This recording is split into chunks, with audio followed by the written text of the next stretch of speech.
Il était une fois dans un village appelé Idanre, un endroit où les collines s'étirent sur le ciel et où les ruisseaux sont clairs et frais, Kémi, une jeune et jolie fille à la fin de l'adolescence.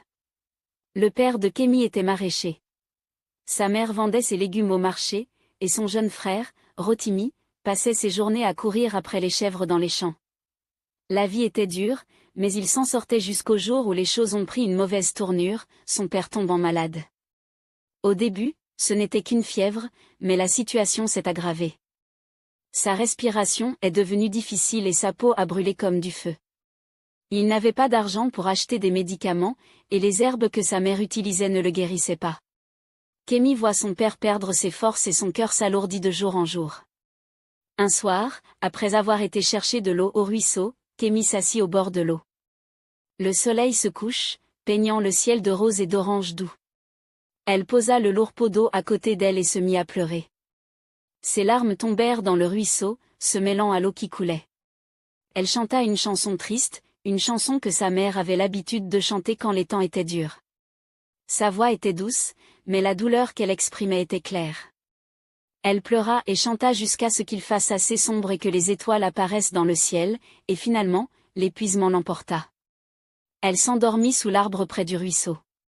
Lorsqu'il fit complètement noir, quelque chose de froid et de lisse effleura sa peau. Kémi se réveilla en sursaut.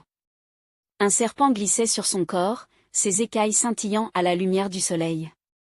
Elle a crié et s'est levée d'un bond, s'éloignant de quelques pas en courant, le cœur battant dans sa poitrine. Mais elle se rendit compte qu'elle avait laissé son pot à eau près du ruisseau. Comme il était tard et que sa famille avait besoin d'eau, elle se força à y retourner. Alors qu'elle s'approchait du pot, une voix douce l'arrêta.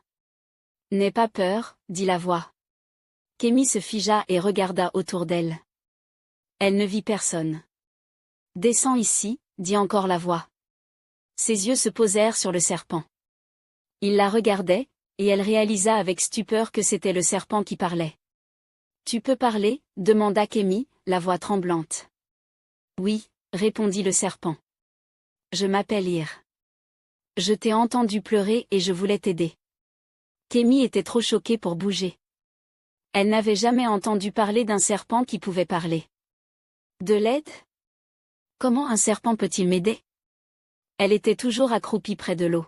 « J'ai entendu ta chanson, et j'ai ressenti ta tristesse. » dit-elle, la voix calme et douce. « Je me sens seule depuis longtemps. Je ne demande que ta compagnie. Si tu chantes pour moi chaque fois que tu viens chercher de l'eau, je te donnerai quelque chose en retour. » Kémi fixe le serpent, ne sachant que dire. « Que peux-tu me donner ?» demanda-t-elle finalement. Ir se rapprocha et posa une petite calebasse à côté d'elle. « Chaque fois que tu chanteras pour moi, tu trouveras cette calebasse remplie d'argent quand tu rentreras chez toi. » Kémi sentit sa poitrine se serrer. De l'argent. Ils avaient besoin d'argent pour les médicaments de son père, mais pouvait-elle vraiment faire confiance à un serpent ? Elle se leva rapidement, secouant la tête. « Je ne veux pas de ton argent, » dit-elle, la voix tremblante. Elle ramasse son pot et se dépêche de rentrer chez elle. Ce soir-là, lorsque Kémi arrive chez elle, elle constate que l'état de son père s'est aggravé. Sa respiration était superficielle et il pouvait à peine ouvrir les yeux. Sa mère était assise à ses côtés, l'air plus fatigué que jamais. Kémi sait alors qu'ils ont besoin d'argent de toute urgence, sinon ils le perdront. Le lendemain, le cœur lourd, Kémi retourna au ruisseau. Après être allée chercher de l'eau, elle s'assit à nouveau sous l'arbre. Elle ferma les yeux, respira profondément et commença à chanter la même chanson triste. Sa voix flottait sur l'eau et elle entendit bientôt le bruissement des feuilles. Ir sortit de l'ombre. « Tu es revenu, » dit le serpent, l'air presque content. « J'ai besoin d'argent, » dit Kémi à voix basse. Ses yeux sont fixés sur le sol à la recherche des médicaments de mon père. Ir hocha lentement la tête. « Alors prends la calebasse, » dit-il. « Elle sera pleine quand tu reviendras à la maison. » Kémi prit la calebasse et rentra chez elle, le cœur battant. Lorsqu'elle l'ouvrit, elle faillit crier. La petite calebasse était pleine d'argent, assez pour payer les médicaments de son père et plus encore. Ses mains tremblent lorsqu'elle explique à sa mère qu'elle a trouvé un emploi de servante auprès de la reine. Sa mère l'a crue, avec l'argent, elles ont acheté les médicaments dont son père avait besoin. Sa santé s'améliore lentement et, pour la première fois depuis des semaines, il y a de l'espoir dans leur foyer. Mais les visites au ruisseau se poursuivent. Chaque jour, après avoir été chercher de l'eau, Kémy s'assoit sous l'arbre et chante pour air, et chaque soir, lorsqu'elle rentre à la maison, la calèche est remplie d'argent. Sa famille a cessé de poser des questions, mais elle se demande comment elle a pu trouver un si bon travail.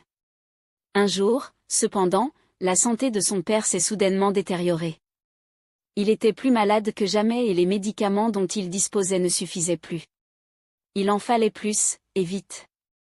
Le lendemain soir, Kémy se rendit au ruisseau, le cœur lourd d'inquiétude. Après avoir chanté, Iré émergea comme d'habitude, ses yeux l'observant attentivement. Kémy avala difficilement et dit « J'ai besoin de plus d'argent. La santé de mon père s'aggrave. » Iré resta silencieuse un moment. Puis elle prit la parole « Je peux te donner plus, mais pour cela, tu dois faire quelque chose pour moi. » Kémy fronce les sourcils « Que veux-tu » Le serpent se rapprocha, ses yeux brillaient dans la lumière du soleil. « Tu dois me laisser dormir avec toi, » dit-il, la voix douce mais ferme. Le cœur de Kémy s'est arrêté. Elle ne s'attendait pas à cela. Elle pensait qu'ils étaient amis. Comment pouvait-il lui demander cela? Elle était vierge et l'idée de coucher avec un serpent la terrifiait. Elle secoua la tête, incapable de parler. « Je ne peux pas, » murmura-t-elle. Mais elle pensa alors à son père, malade à la maison, qui luttait pour respirer. Elle n'avait pas d'autre choix. Son père avait besoin de cet argent, et sans lui, il mourrait. Les larmes aux yeux, elle acquiesce, « Je vais le faire. » Eri retourna dans l'ombre et, lorsqu'elle revint, elle donna à Kémy une plus grande calebasse. « Demain soir, dit-elle, revenez et nous scellerons notre accord. » La nuit suivante, Kémy se prépara. Elle se rendit au ruisseau, les jambes tremblantes. Elle s'assit sous l'arbre, attendant la tombée de la nuit. La nuit venue, Iris apparut, le corps long et élancé. Lentement, il se glissa entre ses jambes et Kémy serra les poings, se mordant la lèvre pour ne pas crier point c'était douloureux, et des larmes coulaient sur ses joues tandis que le serpent s'enroulait autour d'elle. Lorsque ce fut terminé, Kémy rassembla ses vêtements et courut jusqu'à la maison, pleurant tout le long du chemin. La grande calebasse l'attendait, pleine d'argent, mais cette fois-ci, le prix lui paraissait beaucoup trop élevé. Kémy pleura tout le long du chemin qui la ramenait chez elle ce soir-là. Elle se sent honteuse et sale. Elle avait fait quelque chose qu'elle n'aurait jamais imaginé faire. Et pourquoi faire? Pour de l'argent. La vie de son père. Mais la culpabilité lui pesait et les larmes ne s'arrêtaient pas. Lorsqu'elle est rentrée chez elle, sa mère était assise dehors en train d'éplucher des ignames pour le dîner.